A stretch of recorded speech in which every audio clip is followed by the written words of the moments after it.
Most people are familiar with the Nobel Peace Prize, but few people know what motivated Alfred Nobel to establish this prize as his lasting legacy. Alfred Nobel was a Renaissance man. Fluent in 5 languages, he was a world traveler, a writer of novels, plays, poetry. He was also a scientist and inventor, receiving over 300 patents. One of his patents, granted in 1867, was for a compound that stabilized nitroglycerin. He named his new compound dynamite. My dynamite will sooner lead to peace than 1,000 world conventions. Alfred Nobel. The invention attracted construction and mining companies. Nobel began establishing factories all over the world, and his wealth grew significantly. Certainly, upon seeing the explosive power of Nobel's dynamite, one can imagine what the world's military powers had in mind. If a gun can kill an individual,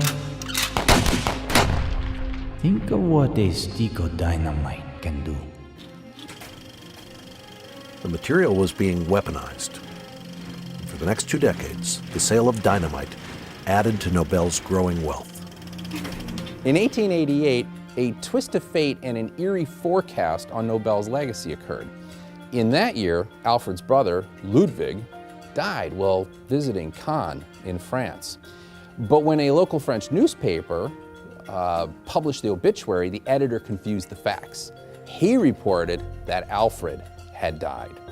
And so, following his brother's death, Alfred Nobel was confronted with a mistaken obituary which stated, Le marchand de la mort est mort, meaning the merchant of death is dead.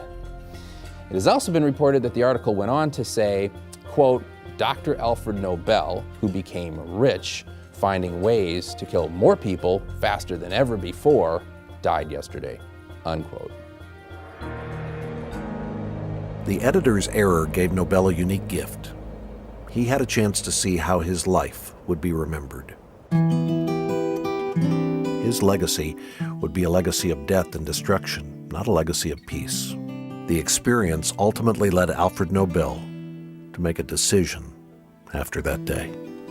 When Alfred Nobel died on December 10th, 1896, it was discovered that he had left a will wishing the bulk of his vast wealth, the wealth he had acquired by selling dynamite, to endow 5 prizes for achievements in chemistry, physics, medicine, literature, and finally, the one known world over, in peace. The Nobel name was forever changed. No longer known as the Merchant of Death, his legacy will be forever known as a champion of peace. As soon as men will find that in one instant whole armies can be utterly destroyed, they surely will abide by golden peace. Alfred Nobel.